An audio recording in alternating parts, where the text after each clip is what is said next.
आज के इस वीडियो में हम लोग विद्युत धारा फिजिक्स चैप्टर 3 का जो है उसका हम लोग ऑब्जेक्टिव का पार्ट 3 करने वाले हैं।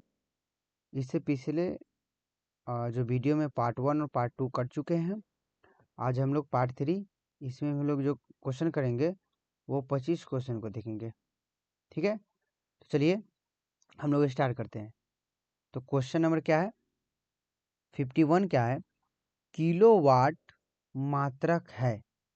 तो किलोवाट मात्रक किसका है? तो देखिए वाट वाट किसका मात्रक होता है? तो शक्ति का होता है। किसका होता है? शक्ति का। और शक्ति का मात्रक वाट है, तो इसी में आपको किलो लग जाता है। ठीक है, तो किलोवाट भी किसका मात्रक होगा? शक्ति का ही होगा। ठीक है, यदि आपका आ जाता यहाँ से क्या क्वेश्चन ये पूछ देता किलोवाट घंटा, ये किसका मात्रक है? तो किलोवाट जो घंटा है वो शक्ति का मात्रक नहीं बोलिएगा। ये जो होती है ये ऊर्जा का मात्रक होती है। किसका होती है? ऊर्जा का। ठीक है, चलिए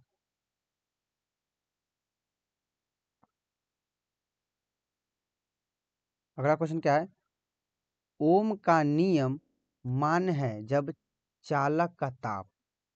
देखिए जब ओम का मान, जो ओम का नियम है तभी सही है जब आप टेम्परेचर को, कि चालक के टेम्परेचर को क्या रखते हैं?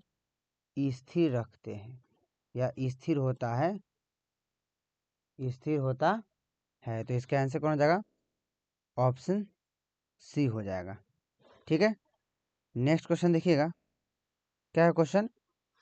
स्वस्थ मनुष्य के शरीर का विद्युत प्रतिरोध शुष्क अवस्था में होता है, या स्वस्थ मनुष्य के शरीर का जो विद्युत प्रतिरोध होता है वो कितना होता है? तो ये जो हो जाता है आपका 50,000 ओम। ठीक है, इसका आंसर क्या हो जाएगा? Option A. चलिए नेक्स्ट क्वेश्चन देख लीजिए। विद्युत वाहक बल की बीमा होती है। विद्युत वाहक बल की बीमा होती है। अब ये तो कैसे बनेगा, तो आपको ध्यान होगा। विद्युत वाहक बल किसको कहते हैं, या सीधा आप लोग विद्युत विभव का भी यहाँ से बीमा याद है ना, तो इस क्वेश्चन को आप बना ले जाइएगा। देखिए कैसे हम लोग देखते हैं। V इक्वल टू फार्मूला होता है W अपॉन में Q। तो यहाँ से हम W को क्या लिखते हैं? कार का बीमा ml² T इनवर्स 2 अपॉन में आवेश का बीमा AT। तो यहाँ से क्या हो जाएगा? m का m रहेगा L² और T A E वाला ऊपर जाएगा तो हो जाएगा T इनवर्स 3, A ऊपर जाएगा तो A इनवर्स। तो देखिए कौन सा ऑप्शन हो जाएगा? ml² T inverse 3 A inverse. जो आपका आंसर हो जाएगा ऑप्शन ए हो जाएगा, ml² T inverse 3 A inverse. इसको आपको क्या करके रखना है? आपको याद करके रखना है। ठीक है, यहाँ से कि जो विद्युत विभव का जो विद्युत वाहक बल का या विद्युत विभव का जो बीमा होती है वो ml² T inverse 3 A inverse होती है। चलिए नेक्स्ट क्वेश्चन देखिए। पदार्थ की प्रतिरोधकता के लिए निम्नलिखित में कौन सही है? तो प्रतिरोधकता के लिए रो इक्वल टू क्या फॉर्मूला होता है? तो R इंटू ए अपॉन में एल होता है। ठीक है, ये प्रतिरोधकता है का ही फॉर्मूला होता है। तो इसका आंसर कौन हो जाएगा? Rho equal to R into A upon में एल। ऑप्शन क्या हो जाएगा? ऑप्शन ए हो जाएगा। इसका मात्रक पूछ दे, प्रतिरोधकता का मात्रक, तो प्रतिरोध का मात्रक ओम। इसका क्या हो जाएगा? मीटर स्क्वायर अपॉन में लंबाई का मात्रक मीटर। मीटर से 1 मीटर कट गया, ओम मीटर हो जाएगा। तो प्रतिरोधकता का मात्रक क्या हो जाएगा? ओम मीटर। चलिए नेक्स्ट क्वेश्चन देख लीजिए क्या है। 1 एम्पियर बराबर होता है। तो 1 एम्पियर को आप लोग क्या बोलिएगा? 1 एम्पियर को किसके बराबर? तो ये होता है I equal to Q upon में टी से। हम लोग इस फार्मूला से हम लोग देख लेते हैं। तो क्यू को बोलते हैं कूलम, समय को बोलते हैं सेकेंड। तो 1 एम्पियर को हम लोग बोल सकते हैं 1 कूलम प्रति सेकेंड।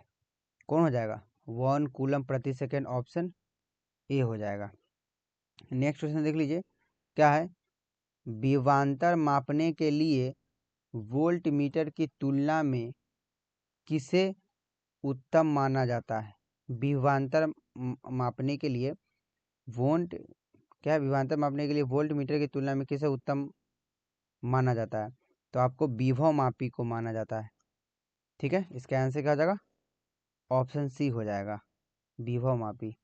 चलिए नेक्स्ट क्वेश्चन देख लीजिए क्या है। विश्रांति काल, जिसको हम लोग टाउ बोलते हैं, और तापमान टी में संबंध है। ऑप्शन ए है ताप बढ़ाने पर टाउ बढ़ता है, ऑप्शन बी है ताप बढ़ाने पर टाउ घटता है, ऑप्शन सी है टाउ ताप पर निर्भर नहीं करता, ऑप्शन डी है इनमें से कोई नहीं। तो इसका आंसर हो जाएगा ऑप्शन बी। ठीक है, ताप बढ़ाने पर जो टाउ है वो घटता है। देखिए आपको बोला गया है क्या, विश्रांति काल और तापमान में क्या संबंध है। तो ताप, किसी चालक का आप लोग ताप बढ़ाइएगा ना, ठीक है, टेम्परेचर को आप इंक्रीज कीजिएगा, तो क्या होगा कि टाउ का मान घट जाएगा। टाउ का मान कहने का मतलब क्या हुआ कि विश्रांति काल जो इलेक्ट्रॉनों की दो क्रमिक टकरों के बीच का जो औसत समय होता है टी, ठीक है, वो व्युत्क्रमानुपाती होता है, टाउ के व्युत्क्रमानुपाती होता है औसत समय। तो टेम्परेचर बढ़ाइएगा, ठीक है, ताप बढ़ाइएगा, तो टाउ असल में घट जाएगी। ठीक है, चलिए नेक्स्ट क्वेश्चन देख लीजिए क्या है। यदि एक चालक की लंबाई को खींचकर दुगुनी कर दिया जाता है, क्या क्वेश्चन, एक चालक की लंबाई को खींचकर क्या कर दिया जाता है, दुगुनी कर दिया जाता है, तो उसका प्रतिरोध क्या होगा। तो ऑप्शन ए दिया हुआ है 2 गुना, ऑप्शन बी है 4 गुना, ऑप्शन सी है आधा, ऑप्शन डी है अपरिवर्तित। ठीक है, तो इसका आंसर क्या हो जाएगा। तो इसका आंसर होगा आपको यहाँ पे 4 गुना हो जाएगा। ठीक है, इसका आंसर ऑप्शन बी हो जाएगा। चलिए इसको बना के हम आपको दिखा देते हैं। देखिए इस क्वेश्चन में आपको लंबाई कह दिया गया क्या है कि लंबाई को खींचकर दुगुनी कर दिया जाता है। मतलब एल जो है एल डैश, उसको कितना कर दिया गया है, तो 2L कर दिया जाता है। ठीक है, तो आपको बताना है कि क्षेत्रफल क्या होगा। क्षेत्रफल आपको पता चल जाएगा, ठीक है, तो आप निकाल दीजिएगा प्रतिरोध कितना होगा। प्रतिरोध ये फॉर्मूला R इक्वल टू रो हो जाएगा L अपॉन में A। इस फार्मूला को हम लोग यूज करके निकाल देंगे। तो ये आपको तो लंबाई पता चल गया, यहाँ से क्षेत्रफल आपको पता चलना है। तो V इक्वल टू आयतन का फॉर्मूला क्या होता है, लंबाई गुना चौड़ाई गुने ऊंचाई। तो A इंटू एल लिख सकते हैं हम लोग। क्या लिख सकते हैं, A इंटू एल। तो यहाँ से V, ये तो आपका आयतन हो गया। अब नया आयतन की बात आ जाए, ठीक है, अंतिम आयतन, तो उसको क्या लिख सकते हैं, A dash into L dash. तो लेकिन देखिए आयतन आप दुगुना कीजिए तब तार की लंबाई को, या तिगुना कीजिए, आयतन जो होगा नए का आयतन वो पुरनका आयतन के इक्वले होगा। तो यहीं से क्या हो जाएगा, जो पुरनका जो आयतन होगा वो नए का आयतन के इक्वले होगा। ठीक है, तो यहीं से आप वैल्यू रख देते हैं। ठीक है, तो इस ए का जो आयतन है वो ए इंटू एल रखते हैं, इक्वल टू इसका भी आयतन क्या हो जाएगा, नया क्षेत्रफल तो इसका ए, लेकिन इसका जो नए का लंबाई है उसको हम लोग एल मान लेते हैं। ठीक है, जैसे क्या हो जाएगा, A into L equal to A dash, और जो नया लंबाई को आप लोग क्या किए हैं, दुगुना कर दिए हैं, तो यहाँ से क्या लिख देंगे, इंटू 2L। एल से एल क्या होगा, कटेगा। ठीक है, यहाँ से नया क्षेत्रफल जो आएगा, नया क्षेत्रफल ए डैश वो कितना आ जाएगा, ए अपॉन में 2 हो जाएगा। अब यहीं से यहाँ पे एल का वैल्यू आ गया है, इसमें डालते हैं, और ए का वैल्यू आ ये गया है, इसको इस वाले फार्मूला में डाल देते हैं। क्या हो जाएगा देखिए, तो आर इक्वल टू क्या बच जाएगा, रो तो रहेगा ही, ठीक है। एल के जगह पे क्या हो जाएगा 2L, 2L, तो एल को इधर रख देते हैं, और ए के जगह पे a/2, तो ए नीचे रहेंगे, जो इसके बटा में 2 होगा वो ऊपर चला जाएगा, तो ये 2 दूना कितना हो जाएगा 4। तो आर इक्वल टू जो हो जाएगा इक्वल टू 4 ρ L अपॉन में ए। इसी कारण से हम लोग बोल दिए कितना गुना हो गया, 4 गुना हो गया, ठीक है। चलिए नंबर क्वेश्चन है, चालक में धारा प्रवाह के दौरान इलेक्ट्रॉन का औसत वेग कहलाता है। तो देखिए किसी चालक में हम लोग धारा को प्रवाह करते हैं, तो इलेक्ट्रॉन का औसत वेग को हम लोग Vd से डिनोट करते हैं। इसी को हम लोग बोलते हैं अपवहन वेग, या अपवहन वेग इसको हम बोलते हैं, अपवाह वेग बोलते हैं, Vd से डिनोट हम लोग करते हैं, ठीक है। यहाँ से पूछा भी जाता है कि I और Vd में विद्युत धारा और अपवहन वेग में जो संबंध है वो क्या होता है, तो I equal to NEA Vd हो जाता है, ठीक है। यहाँ से भी क्वेश्चन बनता है। चलिए नेक्स्ट क्वेश्चन देख लेते हैं हम लोग। क्या क्वेश्चन, प्रतिरोधकता का सूत्र इलेक्ट्रॉनों के पदों में है। तो प्रतिरोधकता का सूत्र आपको किसके फॉर्म में बताना है, तो इलेक्ट्रॉनों के फॉर्म में बताना है, ठीक है। तो चलिए हम लोग इसको देख लेते हैं। तो आपका ऑप्शन देख लीजिए, इस ऑप्शन में इसमें से क्या हो जाएगा, तो यहाँ से हम लोग देखेंगे कि हम लोग प्रतिरोधकता को इलेक्ट्रॉनों के फॉर्म में हम लोग कैसे लिख सकते हैं। तो एक तो फार्मूला आप लोग देखें कि रो इक्वल टू आर, क्या होता है, rho equal to R into A upon में एल होता है, ठीक है। एक तो ये सिंपल सा फार्मूला होता है, लेकिन इलेक्ट्रॉनों के फॉर्म में जो फार्मूला हम लोग लिखते हैं, रो इक्वल टू हो जाएगा, क्या हो जाएगा, एम अपॉन में NE² इंटू टाउ, ये हो जाता है। देख लीजिए कौन सा ऑप्शन हो जाएगा, ऑप्शन इसका ए हो जाएगा, ठीक है। इम्पोर्टेंट ये क्वेश्चन है, याद करके रखिएगा। इलेक्ट्रॉन के फॉर्म में हम लोग ऐसे लिख देते हैं। चलिए नेक्स्ट क्वेश्चन देख लेते हैं। अनुप्रस्थ काट का क्षेत्रफल बढ़ाने पर चालक का प्रतिरोध क्या होता है। तो ऑप्शन ए दिया हुआ है आपका बढ़ता है, ऑप्शन बी दिया हुआ है घटता है, ऑप्शन सी है वही रहता है, ऑप्शन डी है दोगुना हो जाता है। तो आपका क्या है, अनुप्रस्थ काट का क्षेत्रफल बढ़ाने पे तो प्रतिरोध क्या संबंध होता है, फॉर्मूला क्या होता है, R equal to rho into क्या, एल अपॉन में ए, ठीक है, यही होता है। तो देखिए ये नीचे वाले मान को बढ़ाइएगा आप लोग, इस वाले को मान को क्या कीजिएगा, बढ़ाइएगा, तो ये प्रतिरोध क्या होगी, घटेगी। इस वाले मान को क्षेत्रफल को बढ़ाइएगा तो प्रतिरोध घटेगी, तो इसका आंसर हो जाएगा ऑप्शन बी हो जाएगा, ठीक है। चलिए नेक्स्ट क्वेश्चन देख लीजिए। गतिशीलता की बीमा है क्या है। तो गतिशीलता मतलब म्यू का बीमा क्या है। तो म्यू का इसके पिछले वाले जो वीडियो में हम लोग फार्मूला भी देखे थे इसका, म्यू का। तो इसका तो बीमा आपको ध्यान में ही रखना है, ये भी क्वेश्चन आ जाता है, ठीक है। यह एक फार्मूला आपको याद होगा गतिशीलता का बीमा। फार्मूला क्या है गतिशीलता का, तो म्यू इक्वल टू जो होती है वो Vd अपॉन में क्या होती है, ई होती है, ठीक है। तो ये तो आपका फार्मूला हो गया, ठीक है। ये Vd क्या है, वेग है, ई क्या है, विद्युत क्षेत्र की तीव्रता है।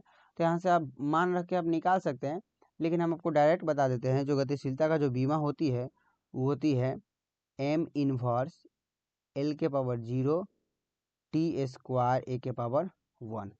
देखिए कौन जगह M inverse L⁻�0 T² A⁻1, option क्या हो जाएगा, इसका आंसर ऑप्शन बी हो जाएगा। क्या हो जाएगा इसका आंसर, ऑप्शन बी, ठीक है। चलिए नेक्स्ट क्वेश्चन देख लीजिए। क्या है क्वेश्चन, चालक के भीतर दो क्रमिक टक्करों के बीच के औसत समय को क्या कहते हैं? ठीक है, औसत समय को क्या कहते हैं?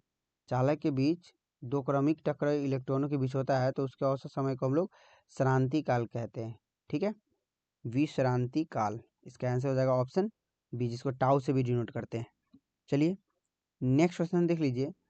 यदि विद्युत क्षेत्र ई हो तो मुक्त इलेक्ट्रॉनों पर लगने वाला बल क्या होगा? तो ई इक्वल टू, एक फॉर्मूला पढ़े होंगे, क्या पढ़े होंगे? E equal to F upon में क्यू। इस क्यू को हम लोग क्या मान लिए? इलेक्ट्रॉन मान लिए। तो ई इक्वल टू क्या हो जाएगा? एफ अपॉन में ई। यहीं से आपको एफ बराबर पूछा है तो एफ बराबर क्या हो जाएगा? ई इंटू ई। ठीक है, तो इसका कौन सा आंसर हो जाएगा? ऑप्शन बी हो जाएगा इसके लिए। नेक्स्ट क्वेश्चन देख लीजिए, 66 नंबर है। धातुओं का प्रतिरोध ताप गुणांक होता है। क्या होता है? धातुओं का प्रतिरोध ताप गुणांक अल्फा क्या होता है? तो धनात्मक होता है।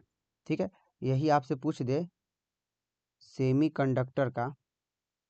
ठीक है, तो सेमीकंडक्टर का जो ताप गुणांक होता है वो क्या होता है? ऋणात्मक होता है। ठीक है, चलिए नेक्स्ट क्वेश्चन देख लीजिए। प्रतिरोधकता रो का सूत्र इलेक्ट्रॉनों के द्रव्यमान एम और श्रांतिकाल टाउ के बीच जो संबंध है वो क्या है? तो अभी देखे हैं, rho equal to m upon में n e square tau. Option जो हो जाएगा, ऑप्शन इसका बी हो जाएगा। चलिए नेक्स्ट क्वेश्चन देखिए। जूल के नियम के अनुसार किसी चालक में उत्पन्न ऊष्मा एच धारा आई के साथ किस प्रकार संबंध है? तो देखिए फॉर्मूला होता है H equal to I square R T. I square R T हो जाता है, तो इसका आंसर क्या हो जाएगा? जो एच है उस समानुपाती होगा किसके? आई स्क्वायर के। तो ऑप्शन इसका बी हो जाएगा। नेक्स्ट क्वेश्चन क्या है? जूल के तापीय प्रभाव का सही गणितीय रूप है वही जूल के उसमें नियम क्या है? तो एच इक्वल टू क्या हो जाएगा? आई स्क्वायर आर टी। कौन सा आंसर? ऑप्शन बी हो जाएगा इसका आंसर। चलिए नेक्स्ट क्वेश्चन देख लीजिए। 70 नंबर है। एन समान प्रतिरोधों के समांतर क्रम में जोड़ने पर प्राप्त समतुल्य प्रतिरोध का मान होगा। तो देखिए क्या कर रहे हैं कि एन समान प्रतिरोध है। क्या है? एन है वो समान प्रतिरोध है, आप उसको समांतर क्रम में जोड़ रहे हैं। तो ठीक है, तो आपको तुल्य जो प्रतिरोध है वो क्या होगा वो आपको बताना है। तो जो तुल्य प्रतिरोध होगा समांतर में, हम श्रेणी क्रम का भी बता देते हैं। श्रेणी क्रम में जो तुल्य प्रतिरोध होता है, श्रेणी क्रम में वो हो जाता है आपका एन आर हो जाता है। ठीक है, समांतर में पूछ लिया जाए, समांतर क्रम में तो जो वो हो जाता है आर अपॉन में एन। ऑप्शन क्या हो जाएगा इसका? बी हो जाएगा। ठीक है, समांतर अभी पूछा है यहाँ पे। चलिए नेक्स्ट क्वेश्चन देख लीजिए। यदि एन समान प्रतिरोधों को पहले श्रेणी क्रम में जोड़ा फिर समांतर क्रम में जोड़ा जाए तो उनके तुल्य प्रतिरोधों का अनुपात होगा। पहले श्रेणी क्रम में जोड़ा जाए, तो श्रेणी क्रम में जोड़ा तो क्या फॉर्मूला आएगा श्रेणी क्रम में जोड़ने पर? तो हो जाएगा एन आर। उसके बाद किस में जोड़ा गया? समांतर क्रम में जोड़ा गया, समांतर क्रम में। तो समांतर क्रम में क्या फॉर्मूला आया? आर अपॉन में एन आया। तो आपको किसका किसका अनुपात पूछा है? तो श्रेणी क्रम और समांतर क्रम का अनुपात पूछा है। तो एन आर अपॉन में N, N into R upon में आर इंटू एन। ये जाएगा ऊपर, आर से आर कट गया, आर एन कहाँ जाएगा? ऊपर, तो ये हो जाएगा एन स्क्वायर अपॉन में 1। तो सीधा डायरेक्ट लिखिए एन स्क्वायर, नीचे 1 को लिखते नहीं, तो इसका आंसर हो जाएगा ऑप्शन सी। चलिए नेक्स्ट क्वेश्चन लिखिए। ओम के 3 प्रतिरोधों को समांतर, यहाँ पे अधिक छूट गया हुआ है। यहाँ पे जो क्वेश्चन होगा वो आपका होगा 3। ठीक है, क्वेश्चन होगा 3 ओम के। 3 ओम के 3 प्रतिरोध को समांतर क्रम में जोड़ा जाता है। ठीक है, आपका 3 ओम के 3 प्रतिरोध को समांतर क्रम में जोड़ा जाता है तो समतुल्य धारिता होगी। तो ये तो आसान सा क्वेश्चन है, समांतर क्रम में है तो आपका क्या हो जाएगा, 1 में आर तुल का जो फॉर्मूला हो जाएगा क्या हो जाएगा, 1/r1 प्लस 1/r2, तो सेम 1/3 प्लस 1/3 प्लस 1/3, तो 1/r तुल्य क्या हो जाएगा, यहाँ से एलसीएम लीजिएगा 3, 1 प्लस 1 प्लस 1, तो क्या हो जाएगा 3/3 कट के 1 आ जाएगा। तो यहाँ से पलटिएगा भी ना तो 1/1, तो आर तुल्य जो यहाँ से आएगा वो कितना आ जाएगा, 1 ओम आ जाएगा। ठीक है, तो इसका आंसर क्या हो जाएगा, ऑप्शन बी हो जाएगा। आसान सा क्वेश्चन था। चलिए नेक्स्ट क्वेश्चन है क्या, ए और बी के बीच तुल्य प्रतिरोध होगा। देखिए ये दोनों आपस में किस क्रम में जोड़ा गया है, समांतर क्रम में जोड़ा गया है। समांतर क्रम में का फॉर्मूला डायरेक्ट होता है 1/r तुल्य का क्या होता है, 1/r1 प्लस 1/r2, तो 1/2 प्लस 1/4, एलसीएम लीजिएगा क्या हो जाएगा 4, तो यहाँ जगह 2 प्लस 1, तो क्या हो जाएगा यहाँ पे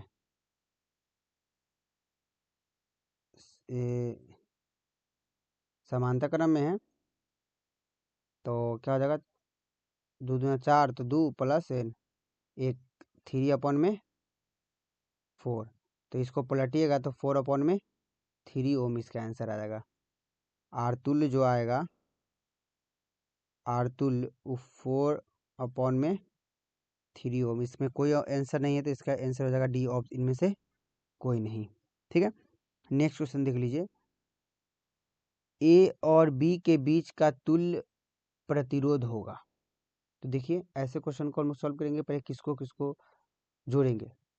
ठीक है, तो सबसे पहले इसको और इस वाले को जोड़िए।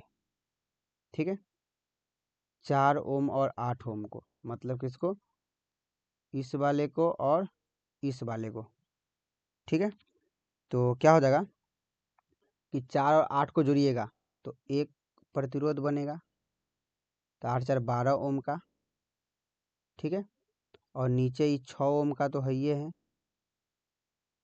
6 ओम का। अब बाकी जो इधर